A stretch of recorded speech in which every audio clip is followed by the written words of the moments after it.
between, everything is pervaded by your form alone. And that form is becoming very terrible, ugra, to observe and see. Now here, another beautiful pointer given. Paramatma is not just about being good and good.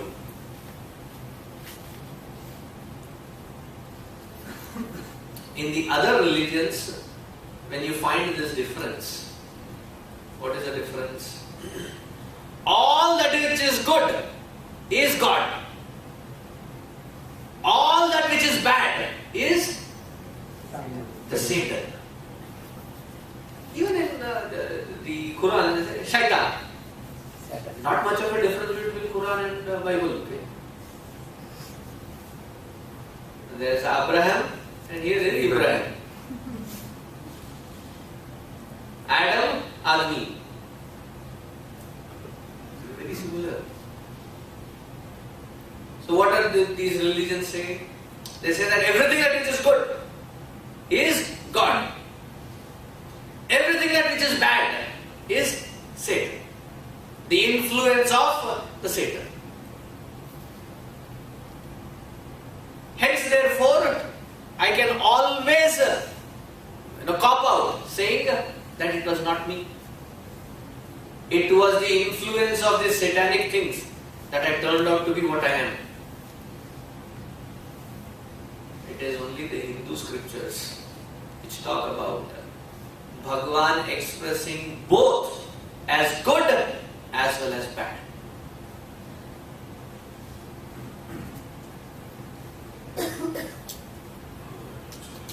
How can Bhagwan be bad?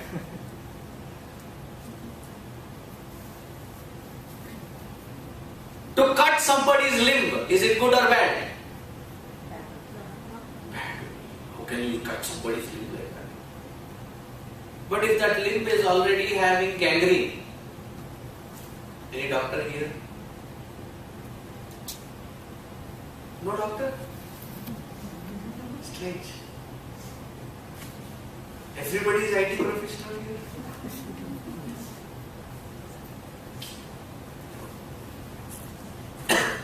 Gangrene is a disease wherein the part of the body is eating itself. It's being consumed. If allowed, it will spread. Especially when it is exposed to too much of cold, snow, there is a possibility of that developing. It starts with a snow bite. So what do? If they find the toes and something affected by it, that much portion is cut. The limb is cut. So cutting out the limb, is it good or bad? And that one who cuts, is he doing good by cutting or is he doing bad by cutting?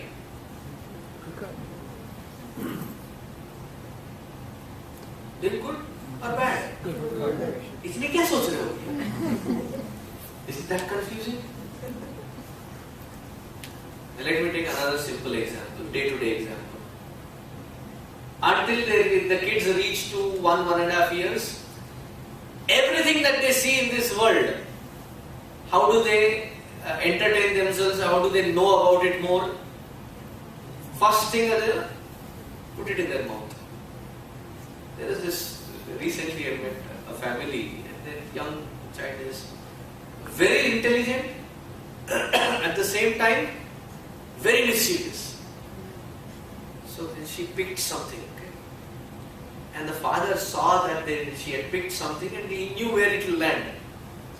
He almost said, no! You can imagine, like in a nanosecond of that saying no. She saw that he would be saying no before he could say no. I did it before you said no. 8-month-old kid just turned around and trying to crawl. That ascertained. The stupid ego starts from that age. Wants to prove that existence. But the beauty is, when they're small and they do it, it looks cute. When they grow up and still do the same thing, it looks ugly. I'm not talking about that kid. Our story. So that kid, the first thing that they put it in the mouth. So there is a knife on the floor. And you see that the kid is crawling fast towards the knife.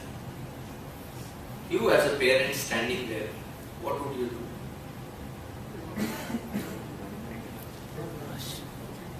इतना क्या सोच रहे हो? Did you have good dinner?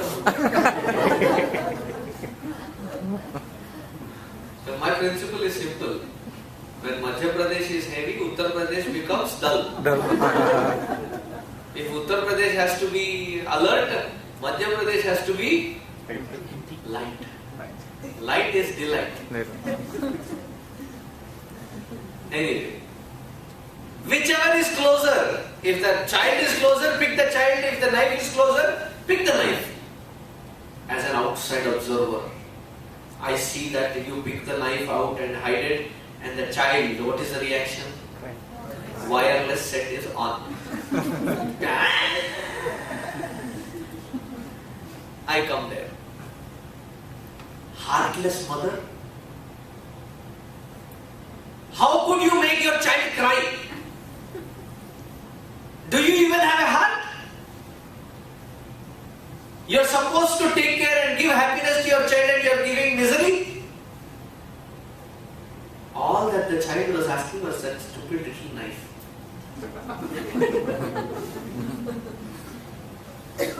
What is wrong in the child? Is it really wise to give that knife to the child? So by hiding it and making that child cry, you as a parent, are you doing good or are you doing bad? Oh, yeah, the answer good.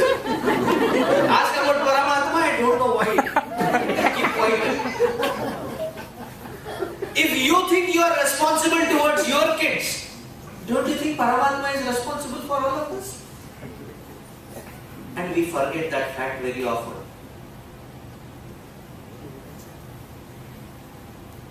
We get what we deserve, not what we desire.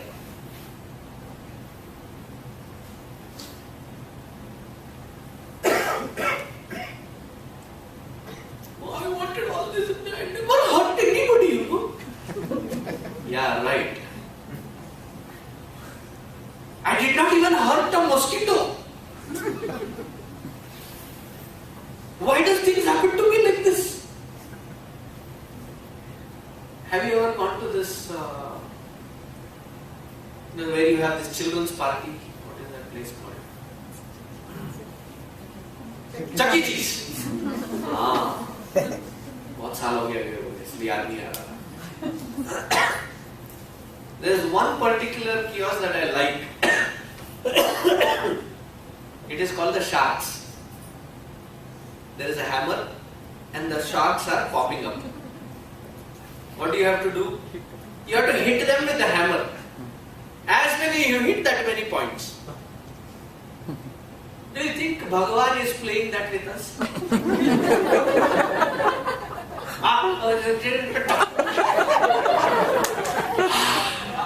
Today, Benton will be playing hammer. Happy. Do you think Paramatma is like that? If us as parents would not harm our children and do everything in protecting them and nourishing them and giving them the best, that Paramatma who has created us all, would he do anything to hurt us? We may not end up liking what is happening, but would he ever do things that would not give us the opportunity to grow? So he may take a terrible form. For whose good? I find it like a cliche being repeated, but that is a fact. When you end up scolding your child, left and right, done. Later, you go to that child. What are the common dialogues that you speak?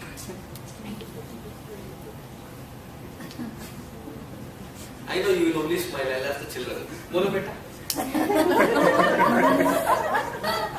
What are the common things that your parents say after they have scolded you for a while?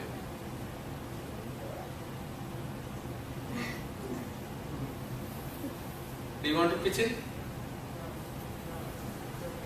It's okay. It's okay. It's okay. I get you. I don't want to put you in the spotlight. Some of the famous dialogues are, do you think we like scolding you? We scold you only because we love you. And we scold you and straighten you out only because it is for your good. Sounds familiar? Yes? Pranay? Any other kid there? Enama? Familiar? Okay. That is exactly what Arjuna is trying to highlight. Paramatma, I now recognize you being a parent. That even if things happen to me which I don't like, it is still because you love that you are providing that environment so that we get nourished and we grow in the right direction. Your child may turn around and say, Dad, Mom, I hate you. Would you give up taking care of them?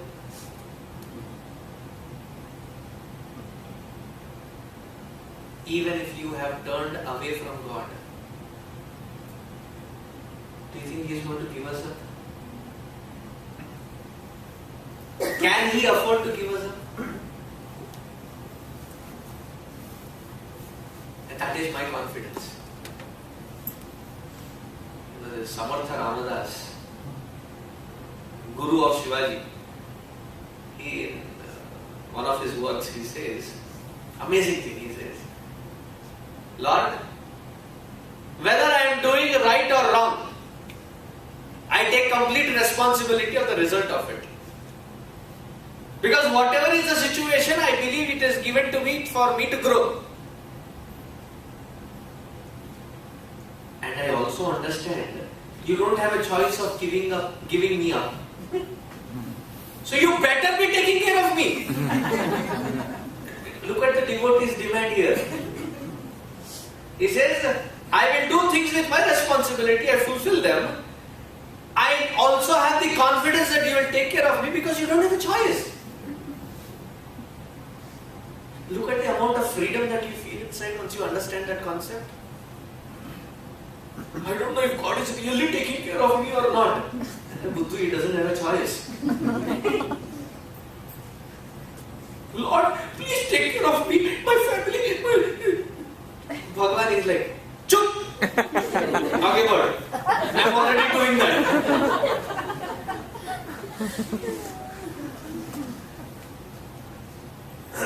Your child comes to you and says, Mom, Dad, please take care of me, don't ever give me everything. I'm already doing that. Go study. Bhagavan, from his standpoint, when you look at all of us, it feels that way. So even if he is taken a Ghora Rupa, why is he taken that Ghora Rupa? For our good. Even if mother takes a Bhadrakali Rupa, isn't it for the great good of the child? Mothers? Point blank question. Even if the father takes the Ugra Durvasa Rupa, isn't it for the betterment of the child? So that anger, is it good or bad? That terrible form, is it good or bad? Once the child also understands this, would there be really that resistance?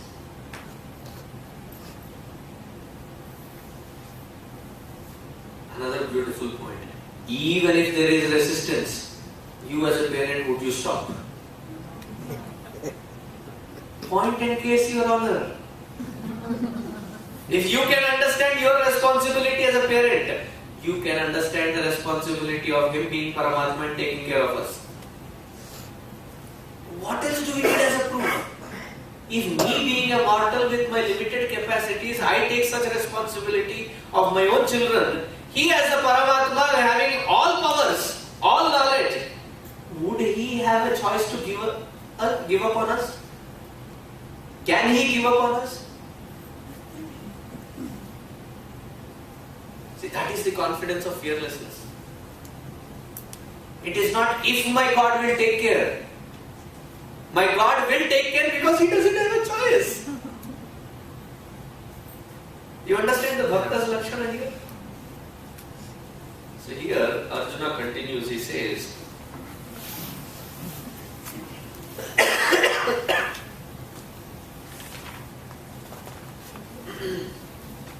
the next 21st and 22nd shloka together. Because psychologically there is a beautiful concept being introduced. Amihitvam surasangha vishanti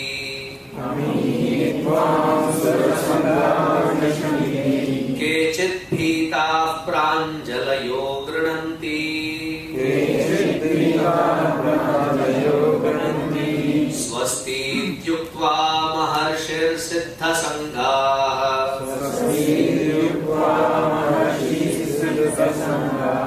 Stuvante tvam stutibhih pushkalabhihi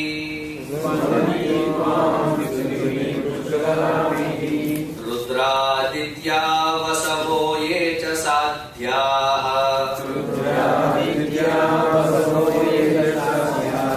Vishveshvinau marutaschoshmapascha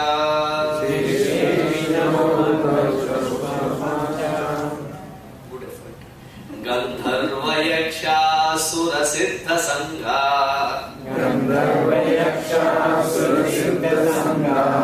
Vikshante tvam vismitaschaiva sarve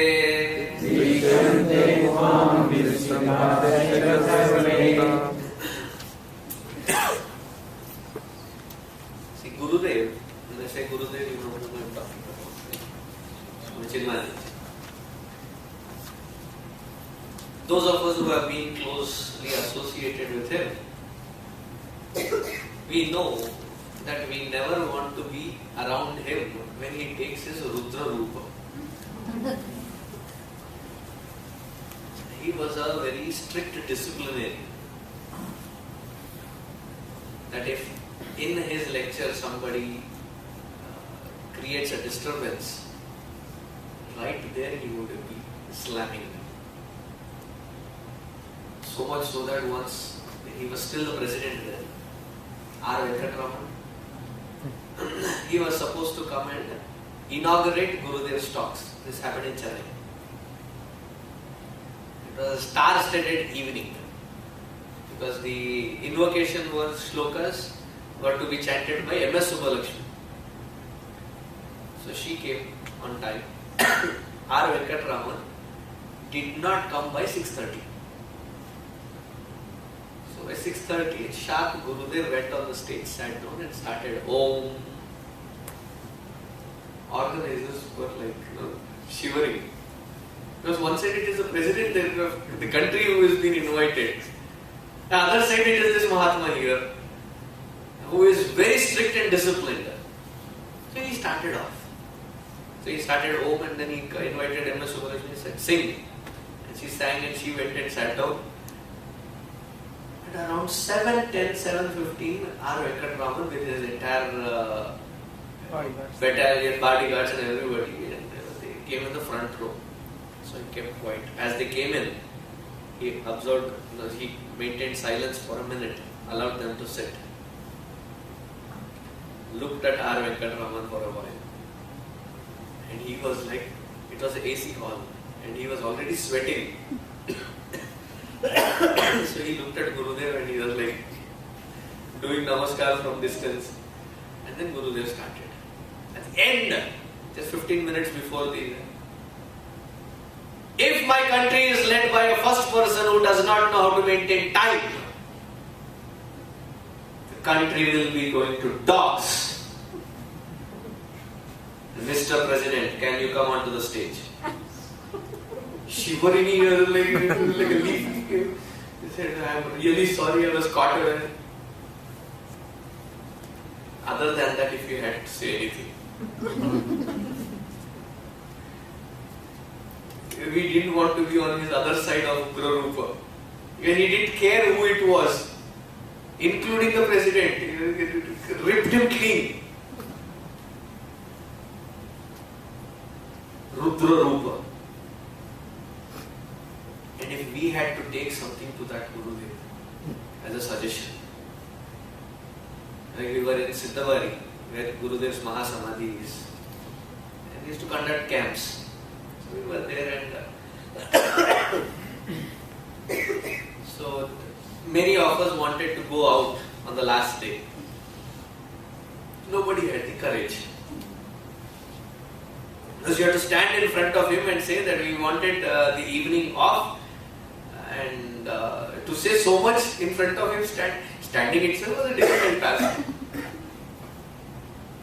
Of these many, there were 4 or 5 of us who had enough courage to speak to him every time we saw. So 4 of us, we were delegated. You go ahead. So when these 4 were sent in front of Gurudev, this was the dialogue, this were the sentences. Everybody in the camp is thinking,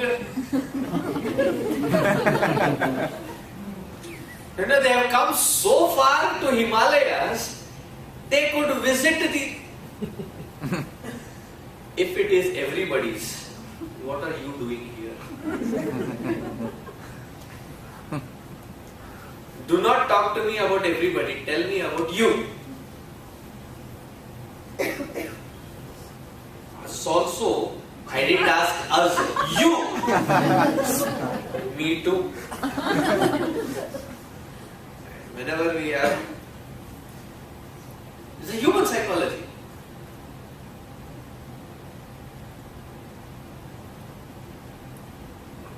If something happens, everybody in Bentonville is thinking, bus. There will be a handful of 2 or 3 people. Tell me your opinion. Everybody, we take that shelter, right? Similarly, here Arjuna is using the same technique. So what is he saying? He is saying, with this, Ugra Rupa of yours, O Lord, Maharshi Siddha Sangaha Kechit Bhita. They are also feeling trembled. Who? Maharshi, Rishis and great personalities, great devotees, they are also shivering. Not just them. Rudra, Aditya, Vasava, Sadhyaha, Vishveshvinaha, Marutashoshmapascha. All these various forms of gods, they are also trembling looking at you.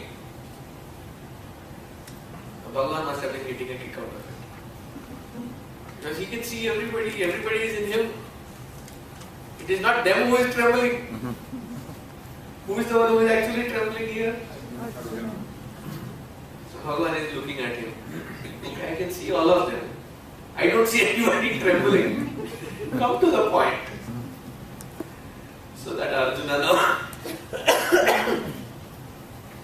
he swallows his pride and he says, Rupam Mahate Bahuvaktra Netram Rupam Mahate Bahuvaktra Netram Mahabaho Bahubahu Rupadam Mahabaho Bahubahu Rupadam Bahudaram Bahudram Strakaralam Bahudaram Bahudram Sararam Drishtva Loka Pravyathitas Tathaham. How is this Ugra Rupa? Have you ever seen from the dentist perspective of your mouth?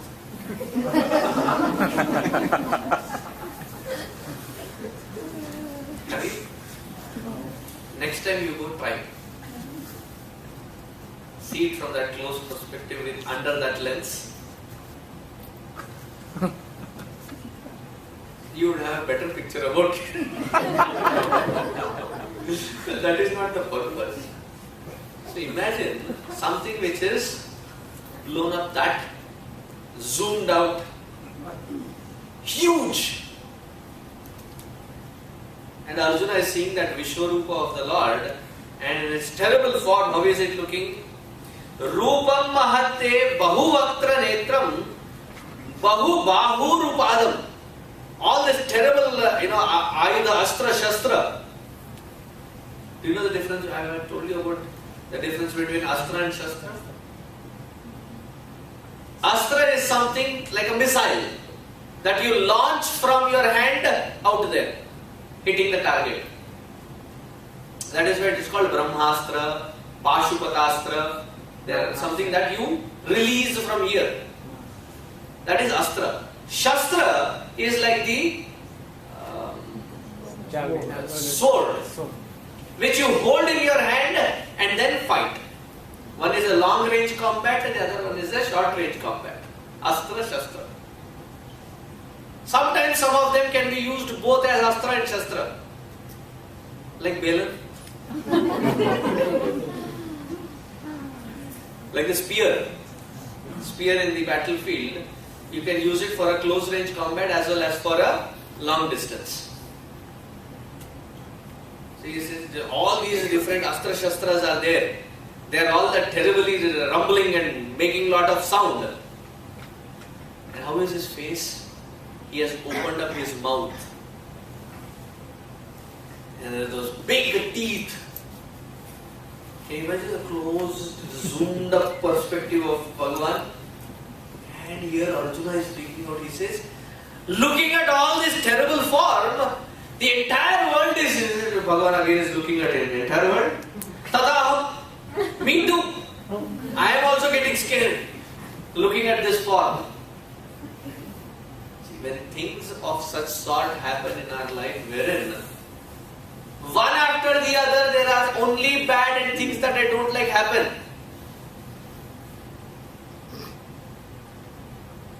That is when we have to recognize that the Lord is next to us.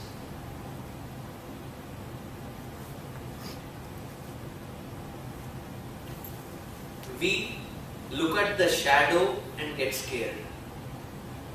But the point is, wherever there is a shadow, right next to it should be the source of light, because of which there is a shadow. It now depends where you are looking, at the shadow or at the source. The moment you turn your attention from the shadow to the source, will there be fear? That alone gives us courage to go through difficult situations. Being a devotee, being dedicated and surrendered to the Lord does not promise that suddenly all things, magic by magic, all things will be gone. There are many people who have this notion that suddenly God will come and He will put His hand and everything will be okay. Imagine one thing. Bhagavan Himself was there with Pandavas.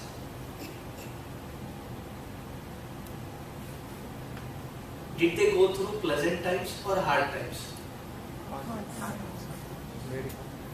Right? When Bhagavan Himself was there with them and they had to go through the hard times, were their hard times manipulated by the Lord so that they could live happily ever after? And not getting this beautiful point, people come and they say, Swamiji, put your hand on my head. Why? There was positive vibrations and I'll feel good. I said, if that were the true case, I would put both my hands, both my legs on my own head. Before I can help you, I should help myself.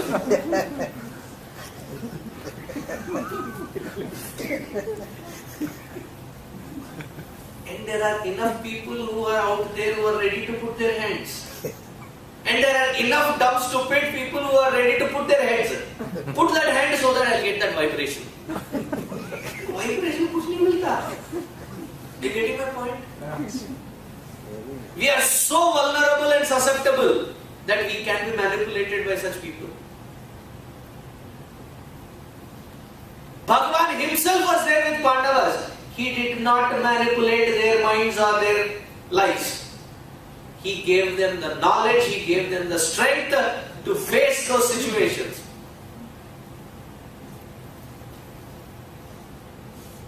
So if in front of the Lord you have to stand up and pray, what is it that you have to pray? Oh Lord, let all the things be gone away. No. Give me the strength and wisdom to go through this. That should be the prayer. Give me that Shakti, give me that faith that I go through this because I know you are there next to me.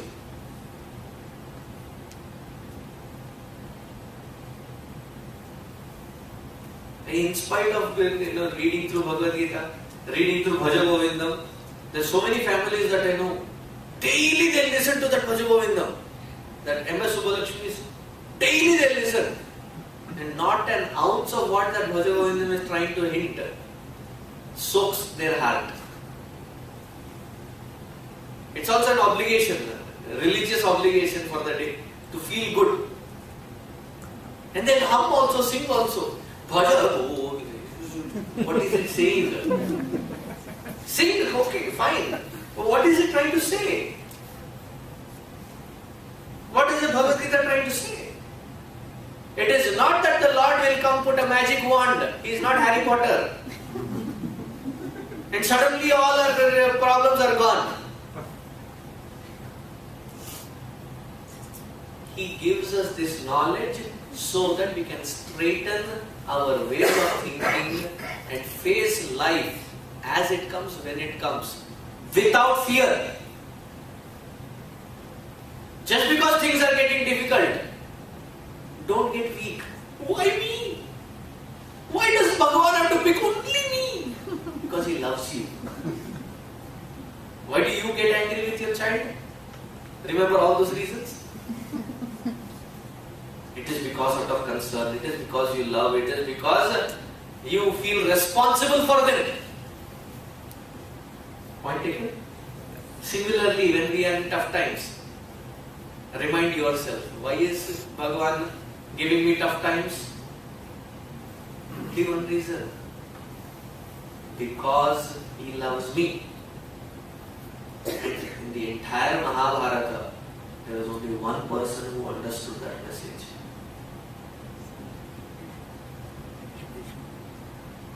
Kunti Devi understood. At the end of Krishna's Charita, he asks everybody, you have been very helpful and kind in helping me to finish this Leela. Ask for a boon. So when he comes to Kunti Devi, and Kunti Devi is mother of Pandavas, FYI. Kunti,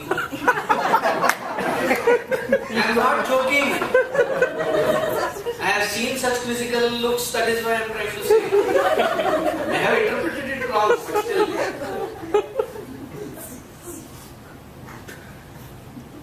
Kunti, who is the mother of Pandavas, when Krishna comes in front of her and asks for a boon, she says, "Oh Lord, whenever I have been in trouble, I have known that you are next to me. If you being next to me is what I want, give as many troubles in life as possible." Are you getting the message? Yes. So do not get scared when life is troubled. Put a smile on your face. Why? If I am in trouble, God is next to me.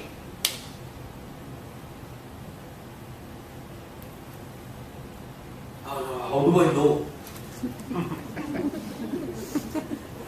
Did I not just explain the entire logic? So listen to this again and again. Read through these shlokas again and again. Find that confidence. what happens to Arjuna? That we'll see tomorrow.